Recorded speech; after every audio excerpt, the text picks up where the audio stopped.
That looks great. We look so good. That's a nice jacket. Is that Peter Nice. Manning? This is Gant. Oh, shit. Yeah, Peter Manning polo. Nice. What about chinos? Uniqlo? Ah, same. Oh, yeah? Yeah. They make good chinos. Oh yeah, I love it. They're so comfortable. These Yeah. are the stretch, ultra stretch. Yeah. I like how they have a lot of different fits, too. Like, they have the slim, they have the straight, they have the skinny or whatever. What is it, like slim taper or something? Yeah, some taper. Yeah, nice. I think that was good. That's probably Yeah. it. Yeah. See you guys later. Should we each do an intro if we're gonna use on Yeah. both channels? That's true. Okay, we could do that. So I'll just do like my normal one. I Yeah, guess. yeah. Okay, cool. What's up, guys? My name is Brock. You're watching The Modest Man, and I'm here with my buddy Barron from Effortless Gent. When we were hanging out in Atlanta, we were talking about like how much to spend on things, and even like when we recommend different items to viewers, like how much, like what price points basically to recommend. And I think that we're both kind of have the same philosophy that like when you really like something, like olive chinos, for example, Yeah. it makes sense if you have to spend a little more to get like a better version or even like the best version that you can find. At this point in life, at least, like Yeah. it makes sense to do that. But what are your thoughts on that? Yeah, so we had this conversation, which I thought was really interesting. And I think it comes down to where you are, like, in your style journey, right? Like, so, Brock and I, we've been messing with our style and trying new things for probably years. Me, at least since I was 12, right? So I have, 23 years of messing around with my style and trying new things. So at this point, like, I really know what I like, and I know what works for my body type, and I know what works for my skin, all that stuff, and I know what I prefer. So at this point, I like to buy things when I can. I like to buy things that are a little bit better in quality, which obviously is going to cost a little bit more. And I can be more discerning with, let's say, where it's made or the type of material it's made from. So I think a good example of that would be like the white sneakers that we were talking about. Like you did a video on that recently, right? Did you? Where you were trying on different sneakers that are just like white. Yeah, I did something on Instagram. Yeah, like basically like common projects and like some of those like higher end brands. And I know there's a lot of like, is it worth it type videos out there, but it's a good question, because $400 for a pair of sneakers when you could get like Stan Smiths or something for a lot cheaper.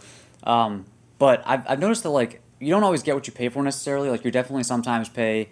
I mean, you always pay for like a retail markup if it's sold not direct to consumer. You pay for the brand, obviously. Like even if you look at the price of common projects a few years ago compared to now, they're way more expensive. Right. But they are way better in almost every way than Adidas Stan Smiths, Yeah.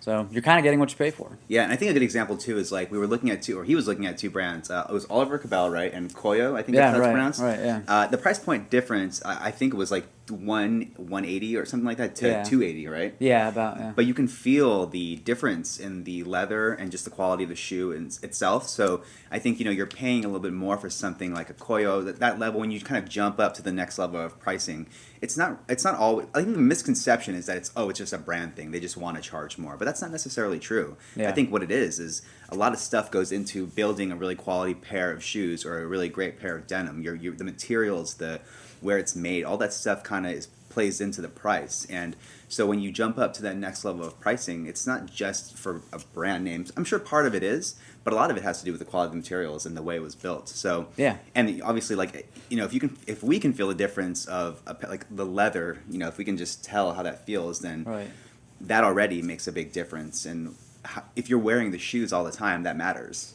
Yeah, and I mean, if you look at, even if you're just like totally practical and like only really thinking about money, like if you just look at price per wear, like if you have a leather shoe that's first of all higher quality leather and it has a stitched sole, instead of a glued sole, it's going to last longer. Like guaranteed it's going to last longer. So if you look at price per wear, a lot of times you're paying the same or even saving money by going a little higher end.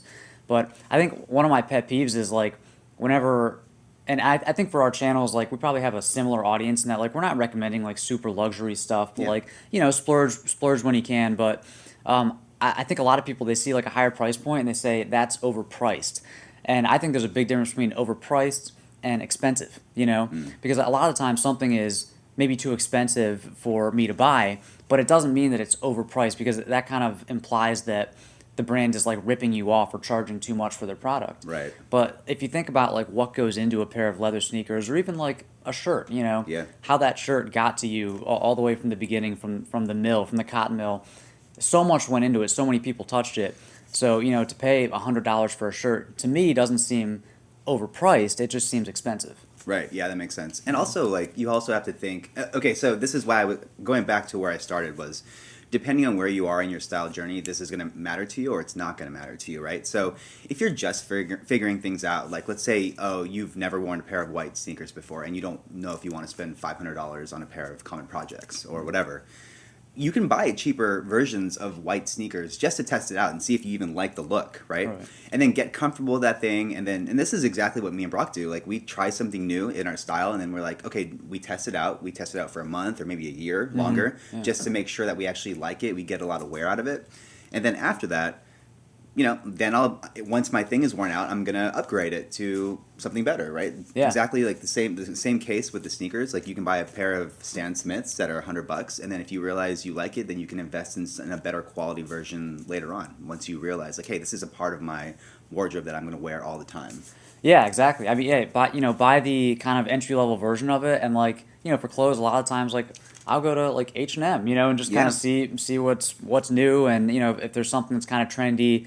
I'm not sure if I'm going to like it, you know, buy the cheap version. And if you like it, like wear it out, you know, I mean, you know, wear holes in it and then upgrade to the best quality you can afford of that item. Yeah, totally.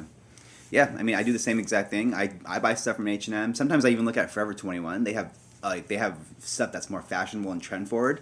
And if it's something that I'm curious about that I want to try out, I might buy that thing and then just wear it around, see if I like it. If I don't, I lose out on, I don't know, $20 and I have a garment that I can't wear anymore. It's fine. But I didn't invest like $300 into some shirt that I thought I might like and I never wore it. So definitely start cheap if you want to try a trend or try something that you've never tried before. Even if it's not a trend, that's fine.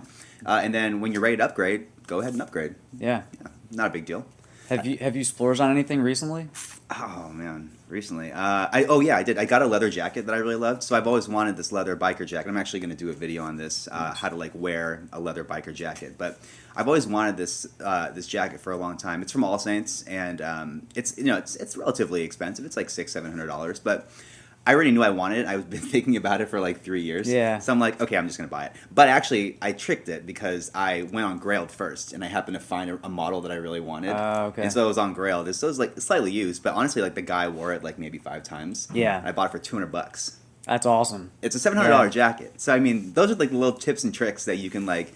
You don't have to pay full price for a new garment all the time. There's places like Grailed. There's places like eBay if you're a good hunter. Yeah. There are places out there where you can buy really great garments for not that expensive. And something like a jacket, like this dude's like, he didn't fart in this jacket or his balls didn't touch this jacket, hopefully. So I think it's okay. I'm not buying underwear on Grailed or anything. Oh, so, yeah. I mean, it's just it's an outerwear piece, so I think it's okay. You know? Yeah. And on Grailed, I feel like most people on there like kind of have a respect for their clothing, like especially the higher end stuff. You know? They take care of their stuff, and you know, as long as you kind of read reviews, just like eBay, read reviews, like talk to the guy. I messaged the guy for a little bit. I asked him about the piece, and he just didn't wear it anymore. So I'm like, yeah, okay, I'll take that. Nice. Yeah, that's a steal, man. That's awesome, dude. Hell yeah, it's great. And so I think.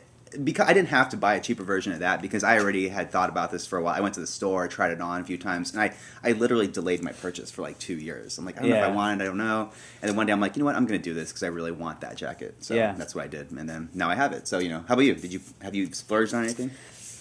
Recently, actually, like just before this trip, I got a pair of I don't know how to say, is it Orlebar Brown? Orlebar Brown swim trunks. And because I've been wearing the same pair of swim trunks from the Idleman for like a while, like a couple of years, and I only have like at the same time like maybe 2 pairs of swim trunks, and they fit pretty well, but like the swim trunks, they loosen up, and and I was like, so I told myself like when these wear out, like I'm gonna upgrade to like the best version of swim trunks that I can find, and I kept I read about it and I kept hearing that like Orlebar Brown is like really tapered and like really high quality, so I was like, I'm just gonna do it, and so I got a pair. It was like, I think it was from their sales section, so it was like not as expensive as their brand, as their like new season stuff, but it was still for swim trunks. Like you could get like 10 pairs of H&M swim trunks for that price, So I just got those, and I mean, my initial thoughts is like, yes, they're worth it. Right. But I'll be testing them out, this summer. Cool. Yeah, I mean, again, like, it's funny, you can really upgrade the most basic things. Like, you can upgrade your T-shirts, Like, it's just a matter of trying things out and then figuring out what you like and you want to invest in. Totally, yeah. But I think related to that would be a really interesting topic is if you step back a few steps and say, hey, if I were a new guy getting into style, like, how do I get used to this thing? Or how do I even try new trends when I'm not really comfortable? Do you have any tips for those guys? Yeah, that is a little tough, but I would say, I mean, definitely don't spend a ton of money. Even if you have money, like, don't spend a lot of money before you know what you like.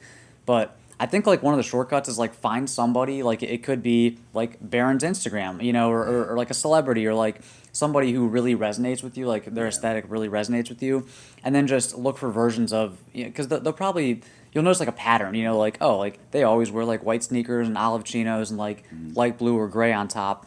So you can kind of, like, start to build a little, like, starter wardrobe around that. And I would say at the beginning, I know we say this all the time, but, like, really, put some money aside for tailoring, you know, Yeah. and, like, find a local tailor and just, you know, go to H&M or you know, get your basics on Grailed or wherever, and take that extra money and then get it tailored. And I think once you realize, like, how you like stuff to fit and, like, what colors you like wearing, then you can start to make these intentional upgrades that we're talking about. Yeah, totally. I think one thing too that I've learned over the years is, like, when I want to try something new and I'm not used to it yet, I really just have to kind of sit with it and just wear the thing, even if it's just around the house, to get used to feeling, like, comfortable in this thing. So, like, this jacket I bought, for example, like, I'm not really, I wasn't used to it when I first got it because I never had this silhouette before. It's a shorter jacket. It's like slim. And I was like, oh, can I really wear this? And I was, like, doubting myself for a little bit. Right. I just wear it around the house for, like, a couple days. I'm like, okay.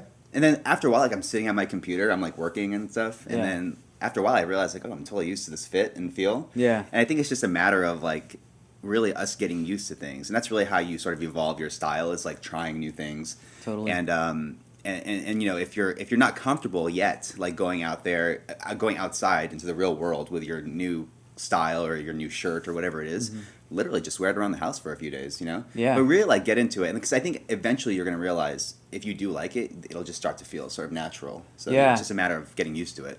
Yeah, you can take, like, baby steps, like, where it's the grocery store, you know, Yeah, somewhere super low pressure, like, Go get some don't gas. take it on vacation or something. Yeah, you know? don't make it your Yeah. main piece if you're taking a 3-day vacation. Just like if you're Yeah. getting gas or something or going to the grocery store, put that thing on, then it's fine. It'll be totally fine. Yeah. Yeah. I felt that way about, like, Chelsea boots. Like, when I first started Me wearing too. Chelsea boots, I was like, Yeah. these are, like, a little different than what I'm used to. I was Yeah. used to work boots, you know? Yeah, same here. But now they're like socks, you know? They're just like, I love them. You know? Yeah, I was talking about this with Travis the other day. Travis is one of our friends. He has a great Instagram, actually. It's like Trav_White_. If you guys are looking for, like, outfit inspiration, he has really dope fashion Instagram. But we were talking yesterday about the Thursday boots, Chelsea's, the Dukes or whatever. Yeah, the Dukes. Yeah. He has the parent suede. And he's like, you know, when I first got these, I don't know if I could wear them. He's like, but now I wear them, like, they're the only kind of boots I wear. You know, he wears that specific pair, like, all the time. Yeah, it's funny because now, like, when I think of him, I think of those boots. Yeah, like, right. Yeah, suede Chelsea boots, basically. Yeah. So something that you might initially not be comfortable with, and it's something that you want to try, eventually it becomes something that's a piece of you, and people recognize you for it. So, I mean, that's kind of how you also evolve your style, is just trying new things, you know, Yeah. wearing them a lot. You know? Yeah, and I think also, like, no one is, like, keeping track of what you wear. Like Yeah. people don't have, like, an image in their head of, like, what you usually wear. So I think a lot of times we go out, like, wearing something new, and, you know, like, say, like, a new pair of glasses or something, and you like, feel it, and you're like, oh, God, like, everybody's probably, like, you know, looking at me right now, but, like, no one cares that much about, like, what we're wearing, you know? You, yeah. Yeah, exactly. So I think it's probably more jarring, like, internally than it is for anybody else. Yeah, I think we're all in our own heads a lot, and, you know, we've been talking about style for years, and even I mean, I'm sure you feel the same way. I still feel self-conscious sometimes when I wear new things, or if I don't know if something's working for me, like, and I think that's just natural. You know, got to get used to it. Yeah, try definitely. stuff out. Definitely. Water break. Yeah, I think that's another thing too. Is like when you're like getting into style, you feel overwhelmed. I talk about this a lot. Like you feel overwhelmed, and you think you have to like go to like from 0 to 100 like right away. You have to always have like cool new outfits. And I think like social media kind of makes us think we have to always be dressing differently and stuff. But honestly, like I wear the same stuff all the time. I wear the sweater all the time. I wear these chinos a lot, you know? And it's like, I have a uniform, you know, I have a personal uniform that I basically always stick to. And there's like variations here and there, like maybe jeans instead of chinos, or, you know, a white shirt instead of a chambray or whatever. But I generally wear the same pieces all the time. I think too, like that comes with just like being older and already having tried all these trends and styles and trying new things. And it kind of feels good to settle into a style that you like, that you feel comfortable wearing, that looks sharp. It's like, it's not like I'm not wearing sweats or anything. Like this is just like a comfortable outfit for me, and I think uniforms are great, and I think guys don't. They feel like, oh, it's kind of bad to wear the same thing over and over. That's not true at all. Like I wear the same stuff all the time. Yeah. You know. I agree. Yeah, I've pretty much worn the same thing for like the same basic thing for the past like month or so. I mean like variations of it, but and it makes getting dressed really easy. It makes packing really easy. Like if you're going somewhere. I think one thing that's kind of interesting is like your kind of like self-image changes over time. I mean as you get older, you change jobs or relationships or whatever. And like I used to really identify with like the preppy aesthetic, Yeah, yeah. And like I'd feel totally comfortable and like cool in like a colorful polo and like boat shoes and like a woven belt. And like now if I wear that, I feel like really uncomfortable. Like it's not me, And I'm a little older now, and so and I think the crazy thing is I know that'll change again. Yeah. Like I know in 10 years I'll feel different. You know. Absolutely. So I think that's okay, and you gotta just embrace that and kind of go with it. Yeah, I think that's part of the evolution too. Like I look at photos of myself from even just 5 years ago, and I'm like, I would never wear that stuff today. You know? Yeah. And it's really weird because it's only 5 years ago. That wasn't that long ago, and it's not like my style has changed that much. But there were just like little things that I've improved with my own look that I like better. Yeah. And like, oh, I'm never gonna wear that combination again. Or like I used to do the prep style too. Like I loved colorful polos and web belts and all that stuff, and I don't know, I just don't wear that stuff anymore. And so, yeah, you're going to have to be comfortable with your style always changing. And I think the whole point of, like, what I talk about a lot is, a lean wardrobe. This lean wardrobe idea is, it's not about minimalism necessarily or having as few pieces as possible. It's more about, like, using everything that you have and, like, making use of the clothes that you own. Like, don't just keep stuff to keep stuff. Yeah. Get rid of it if you're not using it, right? And then really love the stuff that you're wearing. And then if you're not wearing something, just replace it with something that you will wear. Or even don't buy anything yet. Just stick with what you have, and then you can think and reassess and say, oh, you know what, I really need a great, like, casual blazer, right? And so let me start looking at pieces I can get, for that specific thing. So it's, I think there's like a way to sort of keep a lean wardrobe, but still always have some, your look can always change, and you can evolve as a guy who cares about his style. I think for like a lot of guys want to approach style very like systematically and logically, which makes sense, but sometimes we want to put like a label, like my style is preppy or my style is street, Yeah. And it's also, it's like music, like the genres are also blended together now that it's sometimes hard to kind of label. But if you had to, like, how would you describe your current aesthetic? Man, I don't know. So I used to really identify with so my two, like, style inspirations, I think, and they still are, is like Ralph Lauren, which I really like. I just like how he looks great in a suit, but he wears like Western stuff too. Not that I wear Western stuff, but I like his, like, he's able to sort of shift, in his style. And I also really like Pharrell because he's super out there. He doesn't give a fuck about like what anyone thinks. He wears like women's Chanel jackets, right? Which is dope. Like I could never wear that, but just the fact that he's able to step out there and like do whatever he wants. Crazy hats or whatever. Yeah. And like I admire the ability to wear things that are like that. But as far as like how I let that work for me, I don't really know how to describe my style. It's like, it's casual, but it's still very, it's very like trim and tailored and sort of smart. But it also has like that urban aesthetic because I do live in cities, and you have to sort of adapt to the environment, right? So I've never worn black until I moved to New York. Literally everyone in New York wears black, all black everything. And why is that? I don't know. It's just like so chic. It's like, it looks great now. I'm realizing as longer I live there, but and so now I'm adopting all these black pieces. I have my black jacket now. I have a black pair of jeans that I always wear. But like 5 years ago, I never wear that stuff. Yeah. So yeah, again, like style changes, and I don't really know how to like label my style. And I think that's the beautiful thing. Like you could be preppy, right? You could be tailored, like suit and tie, or you could just have a mix of everything, and that's your style. Yeah. Right? So I don't really know. Do you have like a certain label for what you wear or like your style? Not really, no. I mean, I think like an umbrella term is like minimal is kind of what I'm usually going for. Like kind of like I don't have a ton of patterns. I have mostly like solid colors. Same here. And when I do have patterns, it's like micro gingham, and it's like gray and white or something. Like it's pretty much a solid color. It's not like a huge like stripe across shirt or something. Yeah. But what's cool about that is if you have a lot of stuff that is like really bold and patterned, like it's cool because it's like a statement piece, like it makes you really unique. And I know a lot of people like they do want to use like the way they dress to like express themselves, and that's awesome. I find that like for me, I want to have a couple of those pieces. Like I have a couple of like short sleeve button ups that are like floral print and like they're a little louder than most stuff. And when I wear it, like I feel cool, like I'm standing out a little bit. But I don't want my whole wardrobe to be filled with that. Like, Right. And I find that if you have basics, I like basics because then you can add one little pop and it kind of elevates your whole look. But still, everything I have is like super versatile and like interchangeable. Yeah. So I'd say like minimal. Yeah, I'm trying to get like a little more into like the urban look with like the white sneakers and stuff, but still like elements of prep. Yeah. Definitely. Yeah. So. How much does the change in your style?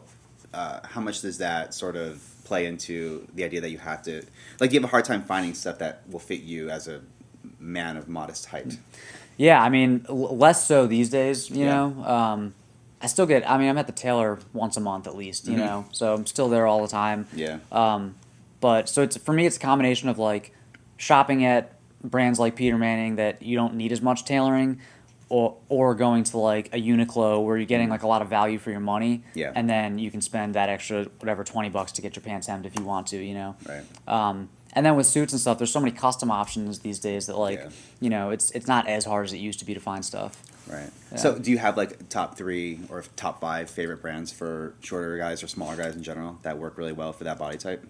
Yeah, I mean, definitely if I had to pick one, it would be Peter Manning, only because like they have, well, their aesthetic is pretty close to what I wear, but also they have a whole range, which some of the other brands only have like shirts or something like that. So they have a whole range on their online. So if I had to pick one, that would be it. I really like Uniqlo too, just because I think for the money, you're just getting a lot of value there. Totally. Even if you're not modest, man. Like, oh yeah, Uniqlo's great. I shop there all the time. Yeah, and there's stuff like they have so many different fits, and like I think since they have like Japanese roots, like it's just I don't know, it's really high quality manufacturing, and their stuff tends to be a little trimmer too.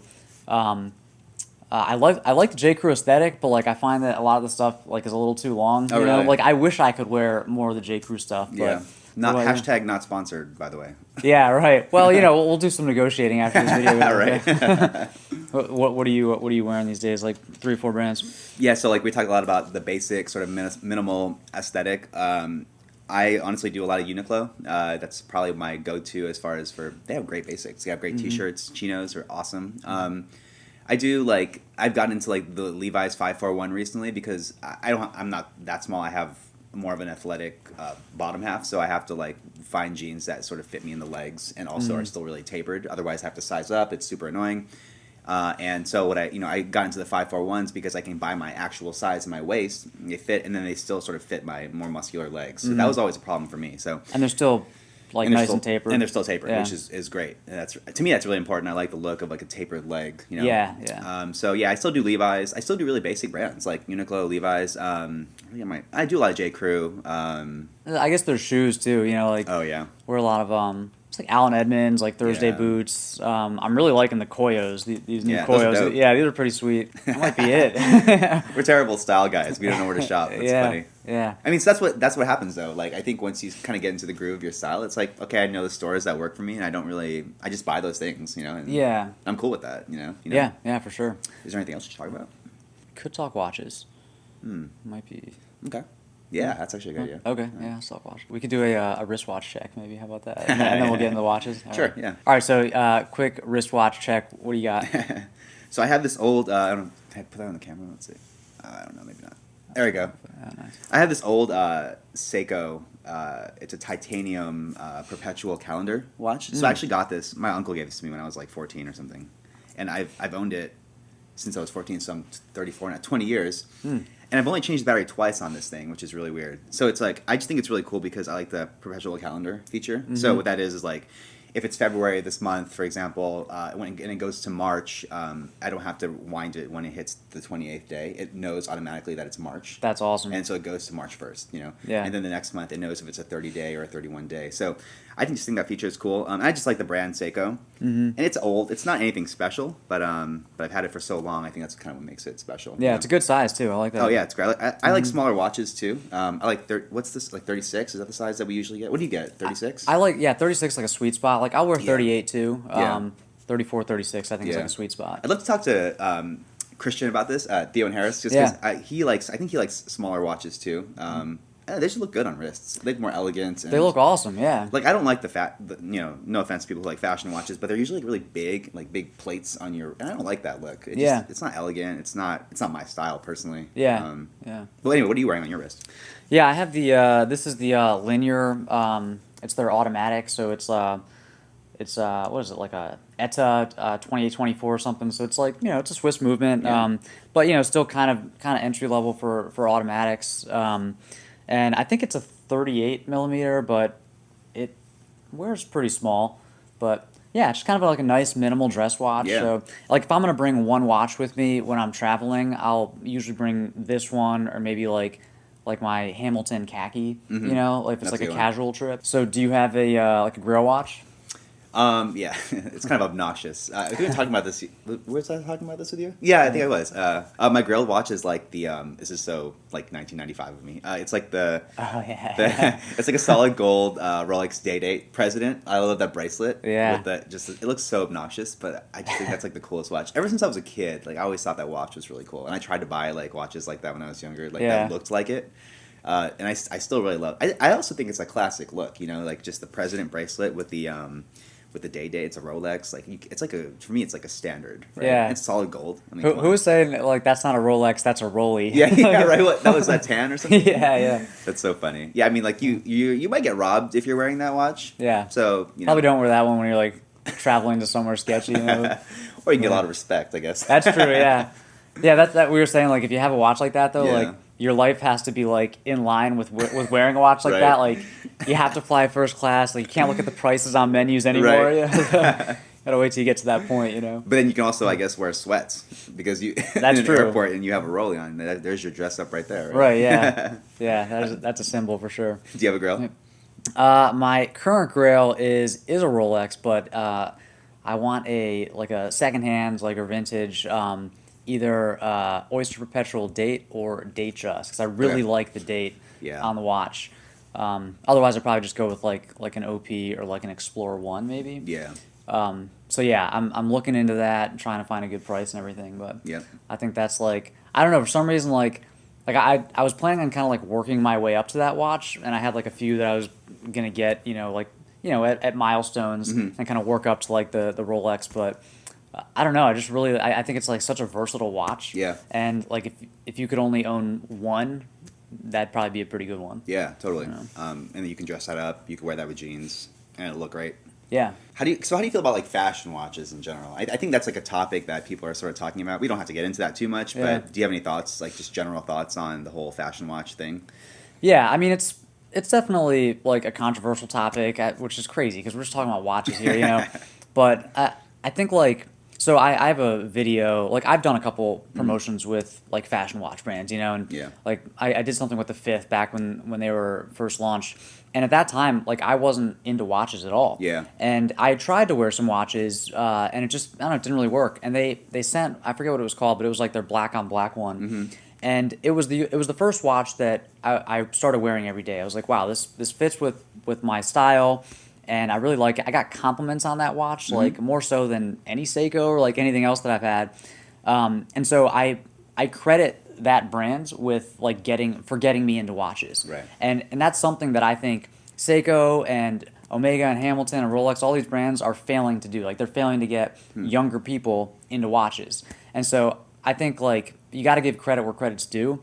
These brands like Danny Wellington movement, like love them or hate them, they are getting a lot of people into watches. And I think that once you're kind of bitten by the watch bug, then you start learning about different kind of movements and you start looking for mechanicals, so that's kind of my thoughts. I don't really wear them, but I respect them for what they're doing, I guess. Yeah, that's a good point. And like, if you're looking at it from an overall perspective, there's nothing wrong with wearing Daniel Wellington or Movement or the Fifth. And you could always evolve and get better, right? But I think like the watch community or people who are really into watches, they're like they bash these brands so hard, like they're shit, blah blah blah. Yeah. But it's like I mean they're not like Grail watches, right? They're just like fun watches to wear. And I understand like at that price point, you probably could buy like something like a Seiko or something that's more like a Timex even. That's like a more traditional brand. But whatever, like some guys just want not standard watches. Some guys want like that look, and I don't think there's anything wrong with that, but. It's just funny how people get so like bent out of shape. People get so fired up about it. Yeah. It's just a watch, man. And it's even like with some of these new brands, like there are a lot of new brands that they care about the craftsmanship and the materials. I mean, I put Linear in that category. Like, yeah, I agree. They're not making the cheapest watch they can make. Like, they're using mechanical, like Swiss mechanical movements. And a lot of people, they bash these new brands because they don't have heritage. And it's like, Rolex didn't have heritage at one point, you know? Right. And I get that, like, you know, Rolex is what they are because, and first of all, they're amazing marketers and, like, amazing at branding, but they also, like, they helped watches evolve, like waterproof watches, you know, and I respect brands that are still doing that. They're still like trying to push the industry forward and not just trying to make money, I guess. But I also think that it's just because a company is new doesn't mean that they're not good. You know? Right. I agree. So let's say someone watches this and they realize like they were about to buy a Daniel Wellington or something, or I don't know, a Movement or something. They're like, oh, I don't want to buy it in the fashion watch category. What are some brands that we can recommend to them? I thought, off the top of my head, I was thinking like anything from like the Seiko line, like the SKX, like that line, or even like a basic Timex. I think looks really great. They have a lot of different, and both brands have so many different lines, so it's kind of up to you what you like. But I think those two brands off the top, as far as from a price comparison, I think that's kind of a good sort of starting point. If you want to just get into watches, they have heritage. You know, they're brands that are recognized and that are respected, and they've been around for a while. So, I mean, is there any other brands besides that you can think of? Yeah, I mean, I think Seiko is like the obvious one because like you just get a lot of value because they're so affordable, and you can get an automatic watch for like $50, which is crazy. I think like one of the ones that I got recently was the Hamilton Khaki Mechanical. So it's a hand winding mechanical watch.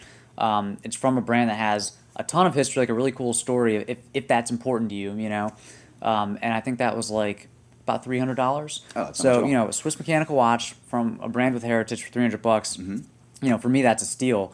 But again, like you got to think, do you care about heritage? Because you don't have to. You know, do you care if it's mechanical or quartz? Because in a lot of ways, quartz is more convenient. You know. So I think you got to figure out what's important to you, and then if you like it, if you love the way like Daniel Wellington looks, buy it. You know, and don't worry about what watch people say. Don't worry about don't even listen to us. Like just do what you want in life. You know, like that's what style's all about. It's just figuring out what you like to wear. Like get your tips and tricks and stuff, but then once you know, like just wear whatever you want. Wear whatever watch you want. Like wear whatever kind of clothes you want. I don't care. I don't care about you. We don't care about you. No, we care deeply about you. We love you. But don't listen to us. I mean, listen to us and then don't listen to us, right? Like learn. I mean, get the information, but don't and then figure it out and do what you like. Yeah. And I think a lot of like there was that Talking Watches episode with John Mayer, and I love that one. Yeah, it's so good. If you haven't seen it, like go check that out. But Ben from Hodinkee asked John Mayer like which watches do you regret buying? Like, did you make any watch buying mistakes? And he's like, yeah, like the first 10 I bought, like he wasn't, you evolve and you change. So the first 10, that's hilarious. Yeah, which is hilarious because his first 10 watches is like $250,000 worth of Rolex, But that's a good one. Yeah, but I think it's the same for anybody. I mean, I have a bunch of watches now in my drawer that I'm like, I'll probably give these away or sell them or something. Same here. Yeah. And then same thing with clothing. Like I stick to the same 2 or 3 watches like every day. Yeah. I have this guy. I just recently revived this guy, so I started wearing him a lot. I have a Linear watch that I really like. It has a tan strap. It's not the automatic. It's the other one, but I like the simplicity of the face. The dial is really nice. Yeah. And then I have my Rolex. That's a Datejust. It's a vintage Datejust. So I have those 3 watches, and I wear them pretty much all the time. I don't ever think about buying new ones, or because I like what I have. Yeah. And then maybe one day I'll want another watch. But yeah, I think it's really all about buying what you like and then just wearing that. Like I know you wear your Hamilton like all the time, and it's great. Yeah, I wear it all the time. Same with I have like a Seiko SKX 013, like their smaller SKX. I wear it all the time and it's funny because that watch, and I think watches are kind of unique in this way, especially for men because we don't have a lot of jewelry. You can kind of like attach them to like parts of your life, Yeah. Like same with like fragrances or like you can kind of associate them almost like music with like a certain part of your life or maybe a certain vacation or something. So like for me, like that SKX, like even if one day I have a Rolex or something, like that watch is just special to me because it was the first like real watch, that I got, like the first mechanical, and it was kind of the one that like really, made me like fall in love with the mechanical watch and like the craftsmanship behind it and everything. So, no matter what, like I'm not going to get rid of that one. Right. I just love it. Yeah, Yeah. absolutely. Well, this is a good conversation. Yeah. I enjoyed this. Let's do this more often. We do this more often. If you're still watching, thanks for watching. Yeah. We appreciate it. And yeah, we'll see you in the next one. All right, we'll see you guys. Bye. Bye.